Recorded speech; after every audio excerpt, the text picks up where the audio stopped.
Hello good morning दोस्तों। Welcome back to नुगुड वे। आज है दोस्तों 12 मार्च 2023 और 12 मार्च 2023 को हम जो भी संडे स्पेशल करंट अफेयर्स के जो क्वेश्चन बनते हैं इनके बारे में डिटेल से डिस्कस करेंगे। तो 12 मार्च को कौन सा दिवस मनाया जाता है? तो 12 मार्च को मॉरिशस दिवस के रूप में मनाया जाता है। जो मॉरिशस दिवस है वो प्रतिवर्ष 12 मार्च को देश के इतिहास में हुई जो दो प्रमुख घटनाएं हैं, जिसमें फर्स्ट है 1968 में ब्रिटेन से स्वतंत्रता और 1992 में इसके जो गणतंत्र बनने को चिन्हित करने के लिए जो 12 मार्च को मॉरिशस दिवस है उसके रूप में मनाया जाता है। और आज के वीडियो की आपको पीडीएफ चाहिए तो आप हमारे जो टेलीग्राम ग्रुप है वहां से वीडियो की पीडीएफ है वो प्राप्त कर सकते हैं। तो चलिए दोस्तों स्टार्ट करते हैं क्वेश्चन नंबर 1 से। और आज का वीडियो आपको अच्छा लगे तो चैनल को सब्सक्राइब और इसका बेल आइकन है वो जरूर प्रेस करें, ताकि डेली के जो वीडियो अपलोड कर रहा हूं मैं उनका नोटिफिकेशन है वो आपको मिलता रहे। क्वेश्चन नंबर 1 है कि किस संस्था ने women business and the law index है वो जारी किया है? तो इसका राइट आंसर है ऑप्शन नंबर ए, विश्व बैंक के द्वारा जारी किया गया। जो विश्व बैंक है इन्होंने women business and the law index है ये जारी किया है, और इसमें जो अधिकांश देशों ने लैंगिक जो समानता सुनिश्चित करने के लिए जो कानून है वो लागू किए हैं। और फिर भी आज जो कानूनी अधिकारों और प्रावधानों के मामले में पुरुष और महिलाओं के बीच में एक महत्वपूर्ण अंतर है। और एक कामकाजी महिला के जीवन में इस चक्कर पर इस सूचकांक है, इस इंडेक्स है, इसमें भारत का जो स्कोर है वो संभावित 100 में से ये 76.4% है। अब विश्व बैंक समूह है तो इसमें शामिल जो भी संस्थाएं हैं उनके बारे में देख लेते हैं कि विश्व बैंक समूह निम्नलिखित 5 अंतर्राष्ट्रीय संगठनों का एक ऐसा समूह है जो सदस्य देशों को आर्थिक वित्तीय सहायता और वित्तीय सलाह है वो प्रदान करता है। इसमें फर्स्ट पे है कि पुनर्निर्माण और विकास के लिए एक अंतर्राष्ट्रीय बैंक, शॉर्ट में है आईबीआरडी। इसकी स्थापना वो वर्ष 1945 में हुई थी और वर्तमान में इसके जो 188 देश हैं। और अंतर्राष्ट्रीय वित्त निगम है, इसमें वर्ष 1956 में स्थापित है आईएफसी, जिसमें 184 सदस्य देशों के स्वामित्व में जो सामूहिक रूप से नीतियों को निर्धारित वो करता है। और अंतर्राष्ट्रीय विकास संघ है ये आईडीए, इसकी स्थापना वर्ष 1960 में हुई थी और वर्तमान में इसके जो 173 देश सदस्य हैं। और आईडीए वो विश्व बैंक का हिस्सा है जो दुनिया के गरीब जो सबसे गरीब देश है उनकी मदद करता है। और जो नेक्स्ट है कि निवेश विवादों के निपटारों के लिए एक अंतर्राष्ट्रीय केंद्र जो वर्ष 1966 में स्थापित है आईसीएसआईडी, एक स्वायत्त अंतर्राष्ट्रीय संस्था है। और आईसीएसआईडी है वो अभी समय एक बहुपक्षीय संधि है जिसे विश्व बैंक के कार्यकारी निदेशकों के द्वारा तैयार किया गया है, ताकि जो बैंक के निवेश को बढ़ावा देने के उद्देश्य से इसको आगे वो बढ़ाया जा सके। और नेक्स्ट है बहुपक्षीय निवेश गारंटी एजेंसी। तो ये 12 अप्रैल 1988 को विश्व बैंक समूह के नए सदस्य के रूप में जो बहुपक्षीय निवेश गारंटी एजेंसी है इसकी स्थापना की गई थी और कानूनी तौर पर अलग और आर्थिक रूप से स्वतंत्र इकाई के रूप में व्यवसाय के लिए खोली गई थी। और एमआईजी है, इसमें 179 या 179 देश है सदस्य हैं। अब वर्ल्ड बैंक है तो वर्ल्ड बैंक की स्थापना ये जुलाई 1944 को हुई थी और इसका हेडक्वार्टर वाशिंगटन डीसी में। और इसके प्रेसिडेंट है डेविड मालपास और यहाँ के सीईओ हैं अंशुला कांत। नेक्स्ट क्वेश्चन है क्वेश्चन नंबर 2 कि किस राज्य के सीएम ने एकल महिलाओं के लिए स्वरोजगार योजना शुरू करने की घोषणा की है? तो इसका राइट आंसर है ऑप्शन नंबर ए, उत्तराखंड राज्य सरकार के द्वारा। जो उत्तराखंड के प्रेजेंट है मुख्यमंत्री हैं पुष्कर सिंह धामी, इन्होंने महिला सशक्तिकरण के लिए जो मुख्यमंत्री एकल महिला स्वरोजगार योजना वो शुरू करने की घोषणा वो की है। और प्रदेश के जो दूर दराज के जो गाँव में महिलाओं हैं उनको स्वयं सहायता समूह के माध्यम से जो ग्रामीण इकोनॉमी है उनको गति दे रही है और अपनी कौशल क्षमता के माध्यम से महिलाएं वो अपने परिवार की जो इकोनॉमी या आर्थिक स्थिति है उसको अपनी ताकत वो प्रदान कर रही है।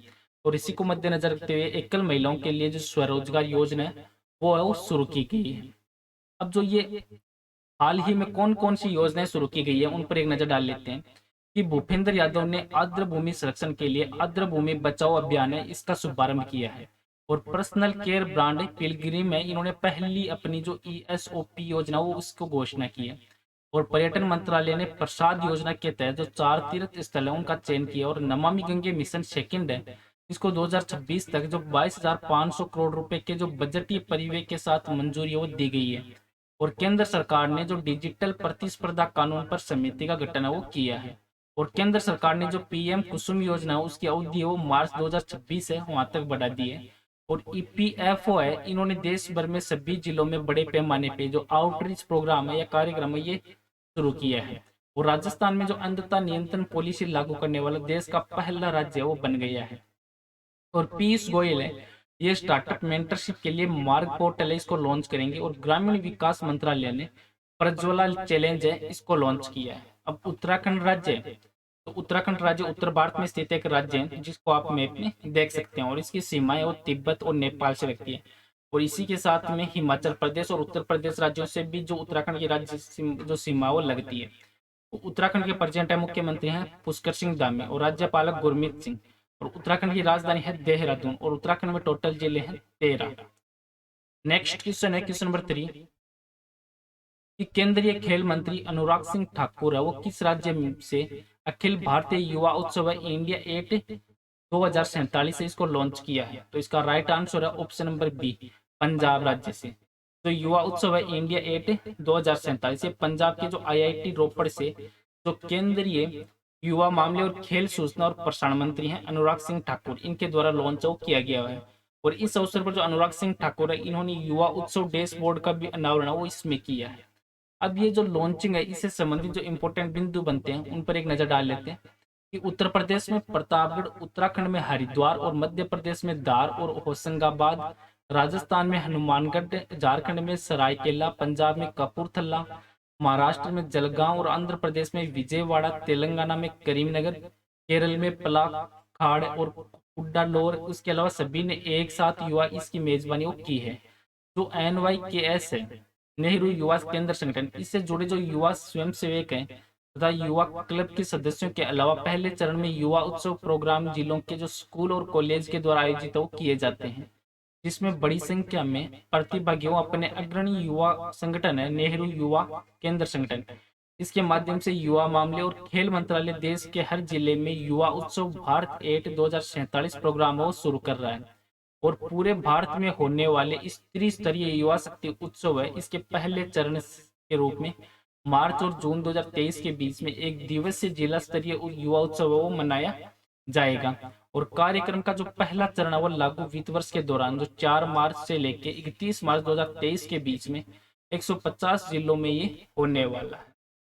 अब ये जो प्रोग्राम है युवा उत्सव, ये युवा कलाकार, लेखक, फोटोग्राफर और वक्ता है वो 3 स्तरों पर प्रतिस्पर्धा करेंगे। इसमें पारंपरिक कलाकार राष्ट्र की समृद्ध सांस्कृतिक विरासत को उजागर करेंगे। और इसमें पंच प्राण युवा उत्सव की थीम रखी गई है, जिसमें फर्स्ट नंबर पे है भारत की विकास आकांक्षा, और सेकंड पे है गुलामी और औपनिवेशिकता मानसिकता के सभी निशानों को मिटाने के लिए, और थर्ड नंबर पे हमारे इतिहास और विरासत पर गर्व करें, और फोर्थ नंबर पे एकजुटता और सहयोग, और 5 नंबर पे नागरिकों की जो जिम्मेदारी है उनकी भावना।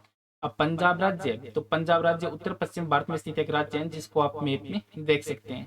और इसका दूसरा भाग पाकिस्तान में है। और पंजाब की जो सीमाएं हैं वो राजस्थान, चंडीगढ़, कश्मीर, हरियाणा से भी लगती है, और जम्मू कश्मीर से भी पंजाब इसकी सीमाएं लगती है। और प्रेजेंट है मुख्यमंत्री हैं भगवंत मान, और राज्यपाल हैं बनवारी लाल पुरोहित। और पंजाब में टोटल जिले हैं 23। और पंजाब राज्य का जो गठन है वो 1 नवंबर 1966 को हुआ था। और पंजाब की राजधानी है चंडीगढ़। नेक्स्ट क्वेश्चन है क्वेश्चन नंबर 4 कि किसने नए लेखा महानियंत्रक के रूप में अपना कार्यभार संभाला है। तो इसका राइट आंसर है option number A, SS Dubey ने यह कार्यभार संभाला है। जो SS दुबे इन्होंने नए लेखा महानियंत्रक जो CGA इसके रूप में अपना कार्यभार ग्रहण किया, और वह CGA का पद संभालने वाले 28वें अधिकारी ये बने हैं। और इससे पहले दुबे ने आवास और शहरी मामलों के मंत्रालय, औद्योगिक नीति और संवर्धन विभाग आदि में भी जो लेखा नियंत्रक के रूप में अपना कार्य वो कर चुके हैं। जो CGA है तो जो इसमें इनकी नियुक्ति वो की गई है। और हाल ही में किन की नियुक्ति कहाँ की गई है उनके ऊपर एक नजर डाल लेते हैं कि ग्रुप कैप्टन सालिजा दामी ने वायुसेना में लड़ाकू इकाई की पहली महिला कमांडर वो बनी है। और सेवलॉन इंडिया ने सचिन तेंदुलकर को दुनिया का पहला जो हैंड एम्बेसडर वो नियुक्त किया है। और भारतीय जो अमेरिकी महिला न्यायाधीश है तेजल मेहता, इनको अमेरिका की एक जिला अदालत का पहला न्यायाधीश वो नामित किया है। और वकील जो विक्टोरिया गौरी ने मद्रास उच्च न्यायालय के न्यायाधीश के रूप में शपथ ग्रहण की है। और राजीव सिंह रघुवंशी को भारत का अगला DGCI बनाने की सिफारिश की गई है। और महिंद्रा फाइनेंस है इन्होंने राहुल रेबेलो को एमडी और सीईओ के रूप में नियुक्त किया है और समिका रवि को जो ईएससी पीएम के सदस्य के रूप में नियुक्त किया गया है।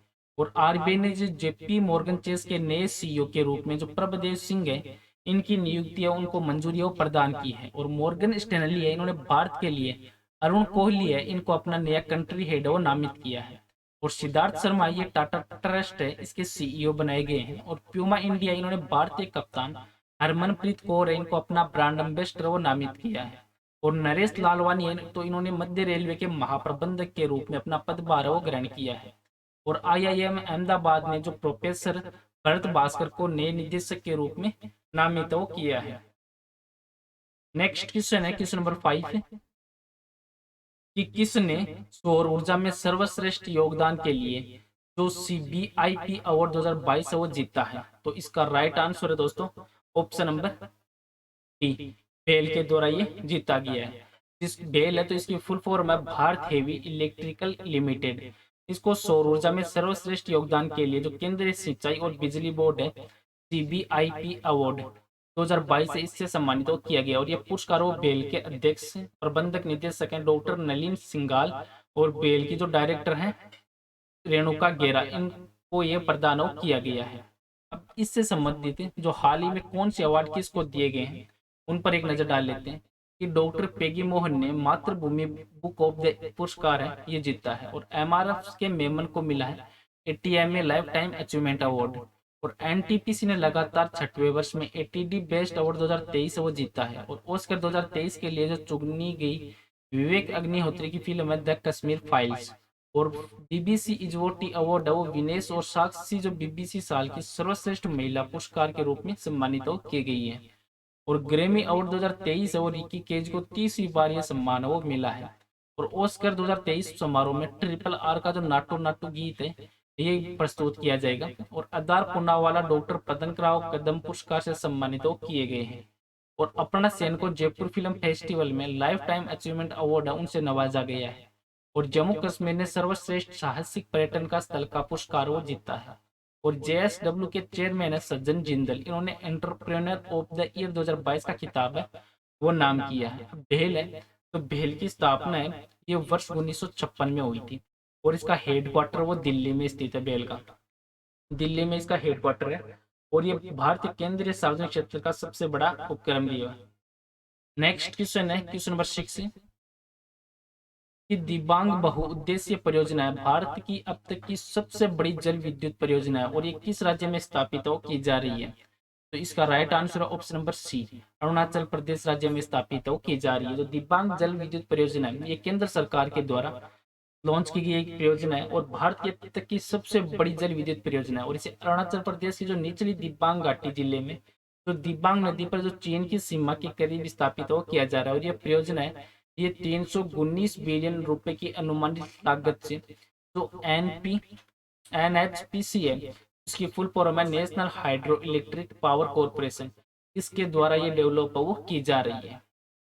अब ये योजना है तो योजना से संबंधित जो इंपॉर्टेंट बिंदु बनते हैं उन पर एक नजर डाल लेते हैं कि ये बाढ़ नियंत्रण और सहज जल विद्युत परियोजना है जिसे अरुणाचल प्रदेश में ब्रह्मपुत्र नदी की एक सहायक नदी दिबांग नदी है उस पर डेवलप करने की योजना है। और ये बांध वो आंसू पानी और दिबांग नदियों के संगम से लगभग 1.5 किलोमीटर ऊपर रोइंग जिला का मुख्यालय से लगभग 33 किलोमीटर दूर वो स्थित है। और इस परियोजना से मानसून अवधि के दौरान जो दिबांग बांध के नीचे के क्षेत्रों में 3000 क्यूमेक्स है इसकी सीमा तक बाढ़ में कमी वो आएगी। और ये परियोजना उसको लगभग 4 बिलियन अमेरिकी डॉलर से डेवलप किया जाएगा।